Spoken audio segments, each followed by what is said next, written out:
Selain menambah pengalaman dan meningkatkan skill menabuh, ada 3 hal yang turut menyertai dalam proses latihan berkesenian seperti ini. Nomor 3, paling jarang orang tahu. Yang pertama, belajar disiplin.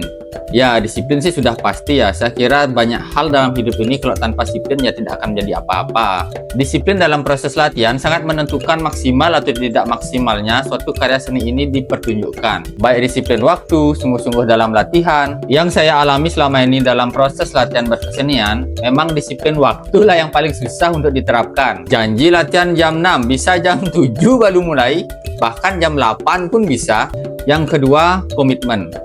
Latihan-latihan seperti ini biasanya memerlukan waktu yang tidak singkat dan sudah pasti melelahkan. Karena ini menjelang pesta kesenian Bali dibuka, jadi saya ambil contoh dalam konteks PKB saja. Misalnya mereka ini, Gongkobiar anak-anak Duta Kabupaten Jemberana. Mereka sudah mengawali latihan sejak awal Februari. Untuk menampilkan 3 karya nanti, paling tidak mereka harus latihan 4-5 bulan lah. Dan itu tidak singkat dan sangat-sangat melelahkan. Tanpa komitmen, rasanya susah menjaga energi untuk mengikuti proses latihannya. Yang ketiga, kerjasama. Untuk menampilkan suatu karya seni kerawitan Bali dengan baik, tidak bisa mengandalkan 1 atau 2 orang penabuh pintar saja. Melainkan, semua penabuh memiliki peran yang sangat krusial. Semua dari mereka harus saling bekerja sama dalam membawakan setiap materi tabuh. Bentuk kerjasamanya tidak hanya kerjasama fisik, tapi kerjasama hatilah yang utama. Bagaimana juru kendang, juru ugal saling bekerja sama untuk memimpin jalannya pertunjukan. Gangse polos, kantil polos bekerja sama dengan gangse sangsih, kantil sangsih untuk menghasilkan jalinan pukulan seperti apa yang diharapkan. Demikian keempat penabuh reong harus saling berbagi pukulan atau gegedeg agar tidak saling bertabrakan. Semua instrumen harus berpegang teguh pada instrumen tempo. Kajar sebagai instrumen tempo harus juga memberikan kecepatan yang pas sesuai yang diharapkan. Semuanya perlu kerjasama hati dan pikiran. Kalau tidak satu hati, tidak satu rasa, tidak satu pikiran, maka sistem tidak akan berjalan dengan baik. Menurut teman-teman, apalagi yang turut menyertai dalam proses berkesenian? Coba pikir.